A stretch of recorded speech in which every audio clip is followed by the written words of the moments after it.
So today we are again going to start our higher education as we have done already in the previous videos.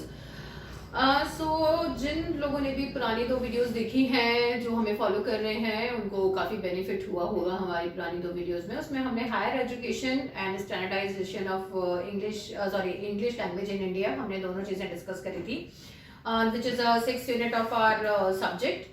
So let's start with the higher education, which is a very prominent unit in paper 1. In this unit we are going to discuss a complete system of education in India. How the system of education was there before independence in India and after independence in India. We have to read both the sections. So basically in the first video we have discussed the ancient education system. In the second part I have discussed the medieval education system, and today I am going to discuss the modern education system before independence. Abhi right now I am discussing all the education system and policies of dependent India. You can say the India which was under the company rule, which was under the British company rule. We have to understand. So in the first video I have discussed with you about the ancient education system, and that is Gurukul system of education in India. I have told you the students used to visit to the Gurukuls. They used to contact to their teachers, and the teacher used to select to whom they wanted to teach and to whom they don't want to take. Second is the medieval period of our education system, in which I have told you about the introduction of madrasas in India and in Indian education system, introduction of Urdu and Arabic language, about Islam because of the Islamic invaders and the foreign invaders who are pursuing the Islamic studies with them. So उनके साथ हम लोगों ने क्या start किया? Islamic education. Urdu, Arabic education introduced to the various states of India, and that was the independent India. But British company rule came in India around the time of Elizabeth I. Elizabeth was in rule till 1603. So till 1603 British East India Company was made, and she has given the charter to this company in 1601. So before her death she has given charter to East India Company, that was an authority to make businesses with India. जब Elizabeth one ने complete licensing दे दी थी east India company को कि भारत के साथ वो अपने सारे ट्रेड, अपने सारे बिजनेसेस को लीगली कर सकती है, अपनी सारी चीज़ों को वहाँ पे परफॉर्म कर सकते हैं, तब यहाँ पे ब्रिटिश ईस्ट इंडिया कंपनी यहाँ पर आई थी for trades. But it started tempting our rulers. हमारे राजाओं को उन्होंने लालच देना शुरू करा, अपनी कॉलोनीज यहाँ पे एस्टैब्लिश करनी शुरू करी. बट बेसिकली वो कॉलोनीज नहीं कहते थे, वो उसे क्या बोलते थे? कैंप्स. हमारे बिजनेस कैंप्स हैं, इसमें हम अपने बिजनेस और उसकी प्रोडक्ट्स की सुरक्षा के लिए, उसकी प्रोटेक्शन के लिए कुछ आर्मी रखेंगे. वो आर्मी कहाँ से आएगी? इंडियंस ही थे जिन्हें आर्मी बना दिया था, और क्या कर रहे थे? उन्हें सैलरी देना शुरू कर दिया था. तो ऑब्वियसली आपको जॉब मिलेगी, आप उस पे जाएंगे ही जाएंगे. तो हम यहाँ पे जॉब के लालच में, सैलरी के लालच में उन्हें ज्वाइन कर रहे थे. और तब तक देखो there was no ill motive we knew about the British East India company कि वो हमें गुलाम बना के हमारे ऊपर रूल ही करना शुरू कर देंगे. We were just taking them as a traders. ठीक है, बहुत सारे ट्रेडर्स इंडिया के साथ आके ट्रेड करते थे, उनके साथ व्यापार करते थे, क्योंकि इंडिया एक बहुत बड़ी सिविलाइजेशन मानी जाती थी उस समय. इन्होंने भी हमारे साथ यहाँ पे व्यापार करा, ट्रेड किया, and they were benefiting, and even our civilisation was also getting benefit out of it. But because the Islamic rulers were prominent at that time, especially Mughals, but Mughals were not much faithful to our country, because एक तरीके से उन्होंने यहाँ पे rule तो करा था, but इसे अपनी कंट्री की तरह ट्रीट नहीं करा था, क्योंकि they started making deals with the British Raj. उन्होंने पैसों के बदले अपनी स्टेट्स बेचनी शुरू कर दी थी. और उसमें कौन सी स्टेट थी जिसमें उन्होंने हाफ ऑक्यूपेशन था, कंप्लीट ऑक्यूपेशन था, वो स्टेट्स उन्हें देने लग गए थे, वहां पे कंट्रोल देने लग गए थे इन एक्सचेंज ऑफ मनी। इस तरीके से ब्रिटिश रूल यहाँ पे बढ़ता चला गया and ultimately in 18th century we were totally into the British rule. 18th century तक हम लोग कंप्लीटली ब्रिटिश रूल के अंडर थे। There was no Indian king which was totally in power. Indian kings थे बट उन सबको किससे authority लेनी पड़ती थी? ब्रिटिश किंग से लेनी पड़ती थी। ठीक है, तो now we are going to discuss the time period of the education in which we were under British rule and that is known as the modern education system in pre-independent India. So now in the last part of pre-independent Indian education system, we have to discuss about the steps of different British officials who has taken different steps to promote the education system in India. What kind of steps they have taken to establish a proper education system in India? Let's talk about it.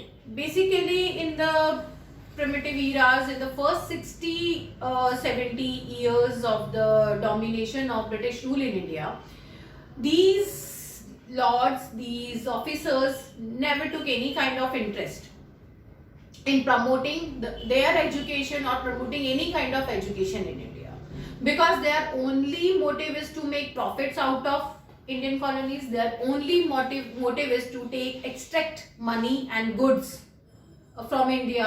That is what they were doing. But the seeds of education was germinated by the Christian missionaries in India, where the Christian missionaries started spreading their education. कहाँ से ये Christian missionaries जो थे वो India में आए, कब आए, किस तरीके से उन्होंने अपनी एजुकेशन को इंडियन कॉलोनीज के अंदर स्टार्ट करना शुरू किया। बेसिकली जो Christian missionaries थे वो 1770 के बाद इंडिया में आए हैं। कब आए हैं? 1770 के बाद आए हैं। America was independent in 1774. Why America sought for the independence? Because of the Quebec movement, because of the Quebec Act, जिसमें ब्रिटेन ने क्या किया था? कनाडा को यूएसए से अलग कर दिया था। Similarly they have done with us, India Pakistan, India West Bengal, हमें वो पार्टीशंस याद हैं, ठीक है, बट हमने कोई हार्ड स्टेप नहीं लिया। बट जैसे ही अमेरिका के अंदर क्यूबेक एक्ट आया और उसने कनाडा को बोला कि Canada is different from USA, उन्होंने उसी टाइम रिवोल्ट किया, 2 साल के अंदर अंदर अपनी इंडिपेंडेंस क्लेम कर ली थी।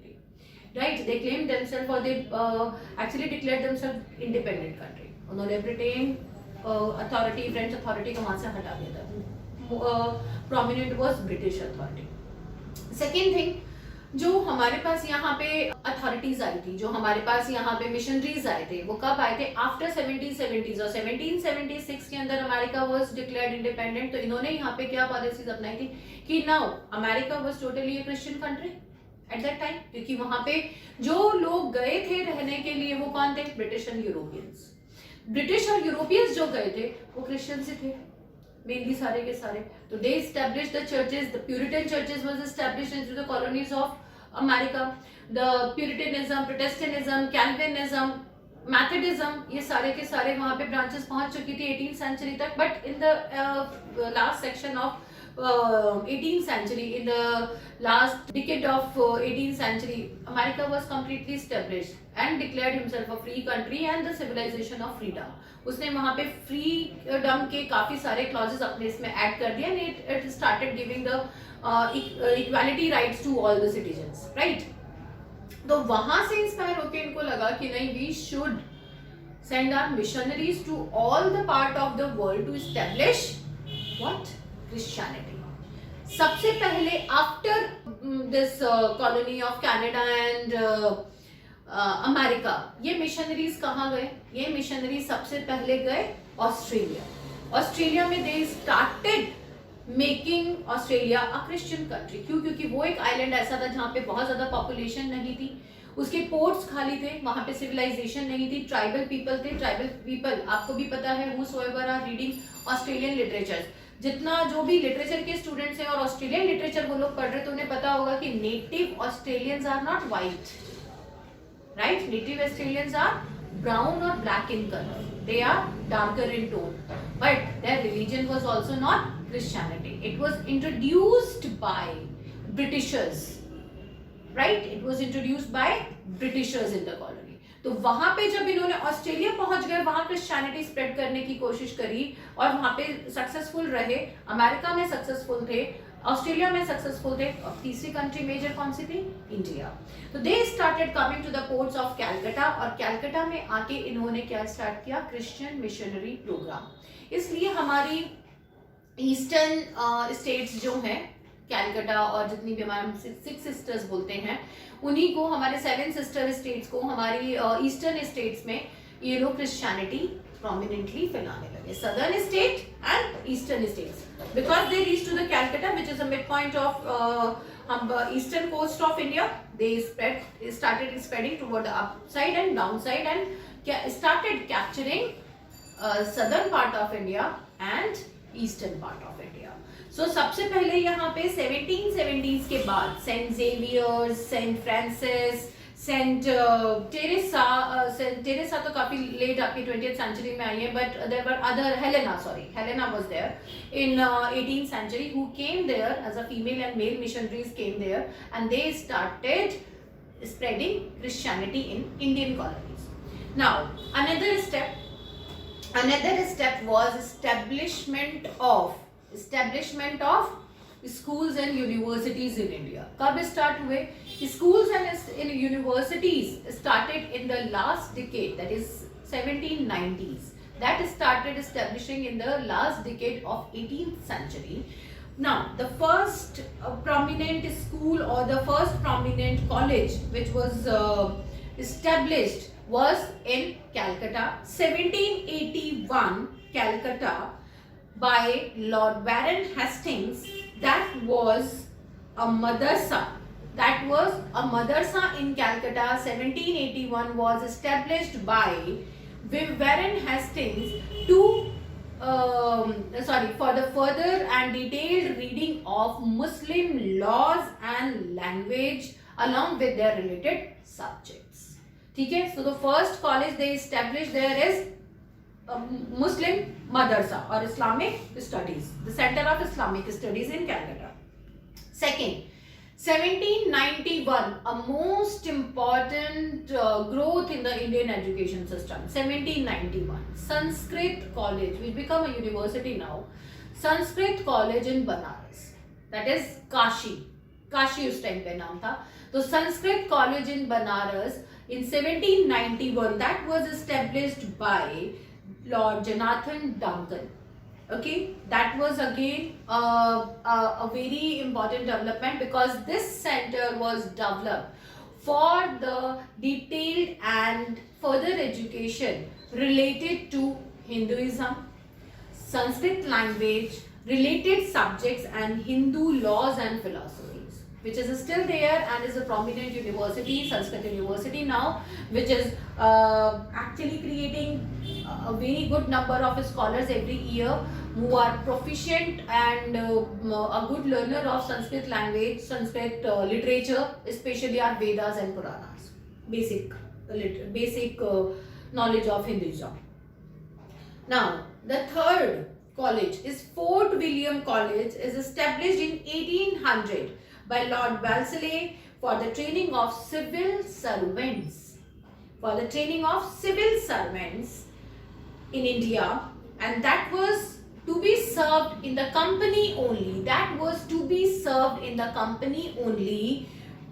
And they were especially studying the English languages and customs by Indians. So this college which was established by Lord Wellesley in 1800 was very important because now the establishment of English language in India started.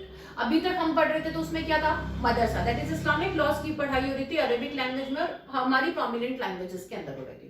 Second is Sanskrit, तो that is totally about the Sanskrit and Hindi languages. ठीक है, there root languages, उसकी पढ़ाई हो रही थी. Now 1800 में they establish the first college. ठीक है, फर्स्ट कॉलेज उन्होंने 1800 में एस्टैब्लिश करा about what? Civil servant preparation. वो सिविल सर्वेंट किसको प्रिपेयर करेंगे? क्योंकि यहाँ पे रूल किसका? ब्रिटिश रूल है. उनको सर्व करने के लिए उन्होंने सिविल सर्वेंट ट्रेनिंग सेंटर के नाम से उसे ओपन किया था, and they started giving them the training of English language along with the laws कौन से, इंडियन लॉज एंड कस्टम्स कौन से थे, जो इन्होंने बनाए थे, जो ब्रिटिश पीपल ने बनाए थे। सो इसीलिए ये सेंटर बहुत जल्दी 1802 में क्लोज भी करवा दिया गया था by many people, because they were not giving sufficient knowledge about Indian traditions. They were not teaching them what Indian system, what Indian education used to say, but they were just choosing the people according to that. So because the civil servant aspirants were getting training in this center was closed in 1802 because a proper format of education was not there. They were just giving the trainings to the civil servant of killing people, of controlling the mass, that's it. Now, Raja Ram Mohan Roy took a brave action in Indian education system, and in 1813 he appealed to the government to introduce English language in Indian education system. So that was a kind of a milestone in Indian education system, because that was the time when English language was introduced in this center, in this Indian education system, and he urged the government to employ as many as professors as they can, and they should introduce it to all the educational institutions of India. So basically this appeal was sanctioned, and modern sciences, which was brought from the Western countries. So the modern sciences was brought from the Western countries and was introduced into Indian education system. First betterment of Indian education system is modern sciences from the Western countries was brought to Indian colonies. Second thing which was there, which was sanctioned, that it was giving education of Sanskrit language and literature too, along with the modern sciences. So 3 centers for Sanskrit education was opened at that time: Calcutta, Delhi and Agra. 3 centers was opened. Another thing that was established, the Calcutta College of Indian Modern Sciences, along with the other streams of education, was set up by the British rule in 1817 in Calcutta. These are the 3 steps which was very important in Indian education system, in the higher education system, which you should know. That first is your ancient education system, Gurukul. Second is medieval education system, introduction of madrasas and Islamic studies. Third is modern education system, in which introduction of English language, Christianity, these convents are introduced to the Indian education system. And fourth major point is 1813 Raja Ram Mohan Roy's Act. उसके अंदर Raja Ram Mohan Roy appeal forced the government, or we can say that appeal was accepted by the government, and they took action in the favor of Raja Ram Mohan Roy's appeal to introduce English language in Indian studies. So this is a time we should know what happened next. I will start in the next video. I will give you what are the changes which came in the Indian education system, in the Indian higher education system in 19th century. So all the best and keep following us. I will give you all the updates and a complete detail of higher education system in Indian education system. In our next video, we will go with the 19th century. All the best and keep watching us. Thank you so much.